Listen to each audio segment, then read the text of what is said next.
Today on Hitch20. We go through this emotional journey while the actor doesn't even move any muscles in his face. We examine the episode Breakdown of Alfred Hitchcock Presents. He's alive.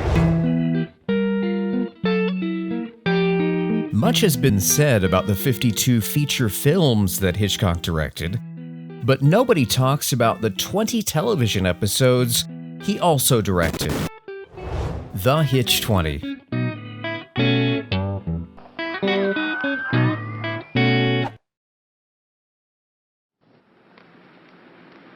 Joseph Cotten and Hitchcock just loved each other.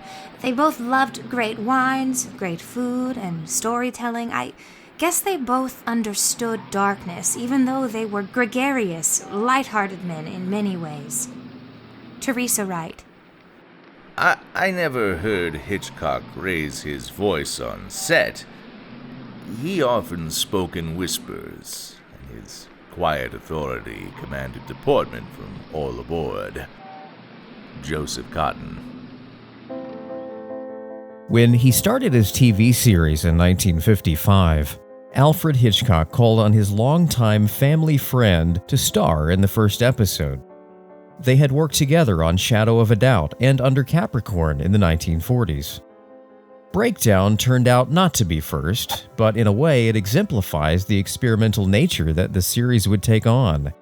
It features Joseph Cotten paralyzed by a car accident, motionless for most of his time on screen. Cotten is playing the version of Cotten that Hitchcock likes. When Hitchcock worked with Cotten, unlike when Cotten worked with other directors, he usually cast him as unlikable characters or, in fact, as villains. So there is a certain expectation to see Hitchcock working with Joseph Cotten, that Cotten will be either the villain or at least an antagonistic character, and that is pretty much what we see at the very beginning. So the breakdown is almost like Hitchcock winking at us, saying, I can take you on this journey emotionally, and my actor will not do anything. Instead of going crazy with the camera movements and trying to bring an energy to the film, he starts having static shots of Joseph Cotten's face. Stillness is one of those things that's unusual in a film and unusual in television. Usually either characters or the camera is moving.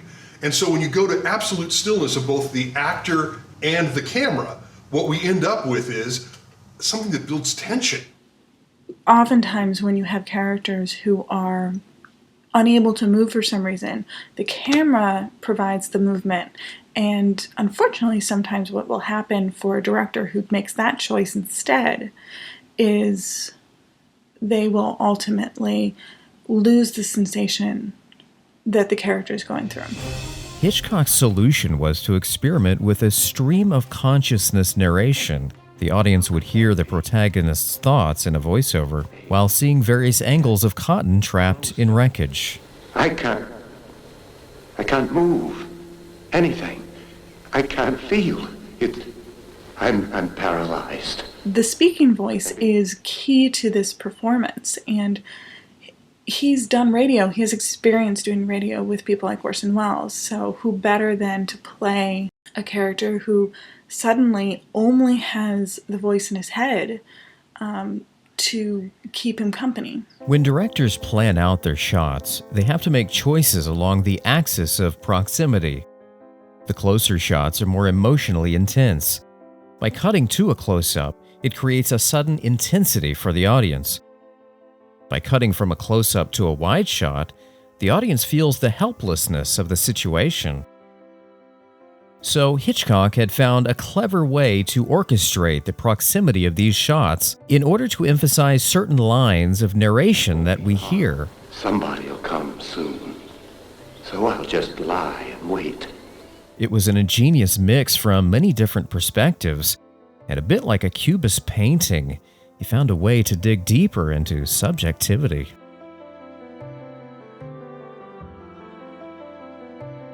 There's a thing I call the skin jump, where the audience becomes the character on screen and we live their story, we live their life. That's one of the most important things you can do in a film. We go from like first just becoming aware of what's going on, not quite understanding, to even, oh, hope. There's some people coming to help. And then it becomes anger. Oh, they're here to steal our stuff. We go through this emotional journey while the actor doesn't even move any muscles in his face. The brilliance of this kind of narrative is that it resembles what an audience thinks while watching a film. In a way, Cotten is actually speaking aloud the audience's thought process. Now what? Who is it? Have they come back? Oh, it's somebody else. But who? When we first see Joseph Cotten, we see him in a bathrobe in Hollywood. We know that he's a producer of some kind, so he is very much Joseph Cotten in Hollywood. We see that he's at a fancy beach resort, and he's not relaxing. He's constantly working. He's dictating to his secretary.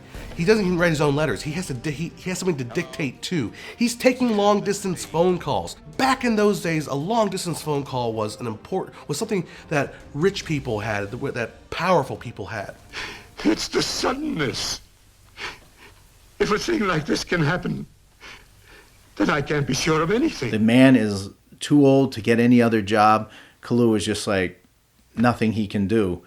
And as a matter of fact, he is so annoyed by this guy that he takes the phone away from his ear as the guy's begging on the phone. And then he finally hangs up the phone. Operator, we've been cut off. Operator, we've been cut off. We've been cut off. Can you imagine that? He was crying. You might not think that's important, but what happens is, as the episode progresses, Kalu's character has everything taken from him. His clothes, his shoes, his car, everything. And then he breaks down and cries. So this is actually setting up what happens later on in the story. For Hitchcock, filmmaking was all about leading the audience into the mind of the hero. He often used a subjective editing style with an emphasis on the hero's thought process. First you have that traffic accident that occurs. That's an obvious use of montage. The way that Hitchcock was able to weave in close-ups of Joseph Cotten's character reacting, turning the wheel with shots of the bulldozer. He spins the wheel madly to get out of the way. All quick edits. Notice you never actually see the car hit. There's no impact ever. Now today we might add a lot of explosions and glass flying everywhere. Hitchcock didn't need to do that. In fact, we don't even need to do that today because the accident wasn't the point of the story. Montage is a way of looking at film editing by the impressionistic interaction of shots placed one after another. It was theorized by Lev Kuleshov in the 1920s. What he discovered was what became known as the Kuleshov effect, where an actor's face seems to change emotion based on the shot before and after it. So what Kuleshov discovered was it wasn't just what's in the shot, what the contents of the frame. It was how the contents related to other shots, the assemblage. Cars coming along, and as Hitchcock always does, the character sees something, then the audience sees it, and then we see the character's reaction.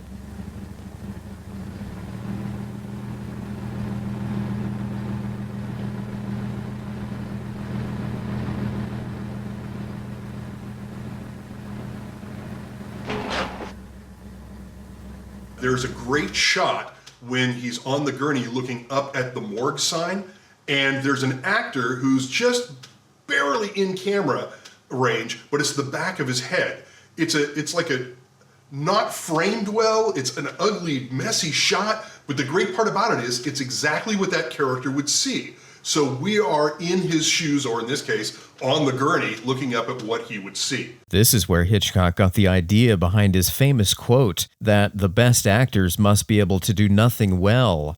He certainly got his wish in Breakdown. When he cries, there's a tear that goes over the lens, as if we are looking through his eyes and see that tear in our eyes.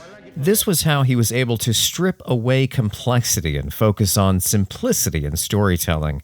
Hitchcock's cinema language uses hands, feet, and objects as the primary drivers of the suspense plot. Kalu checks his feet, can't move them.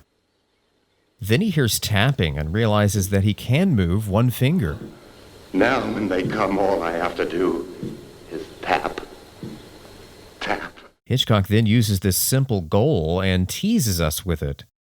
Many chances go by for someone to notice the finger, but they never work out. When the police and the fire department come to pull him from the car, he thinks this is it. He's going to tap his finger, they're going to hear it, but they can't hear it. As he's wheeled into the morgue, the audience at this point is hanging on to the chance of this simple plan working out. You can't hear his finger tapping because these gurney wheels are squeaking and squeaking, and he begins to panic a little more as he's running out of time. At the last moment, when things are finally quiet enough for the tapping to get someone's attention, he realizes that his hand is stuck silently underneath his body. The audience and Cotton are both helpless at this moment. I can't hear it. It doesn't feel like it's moving. What's the matter? I can't move it. It was this sense of hyper-present clarity that makes Hitchcock's films so compelling to watch and so suspenseful. We better get started. We may not have much time. If you watch really closely, you'll see Aaron spelling the producer as one of the burglars there. Notice the two convicts. One of them is James Edwards, who is a great actor. He will, in the very next year, be in Kubrick's The Killing, in a pivotal role in one of my favorite scenes. And then a few years later, be one of the important characters in Manchurian Candidate. Breakdown is an example of Hitchcock's experimental television. It's a great study of the stream of consciousness narrative that perhaps can serve as inspiration to today's filmmakers.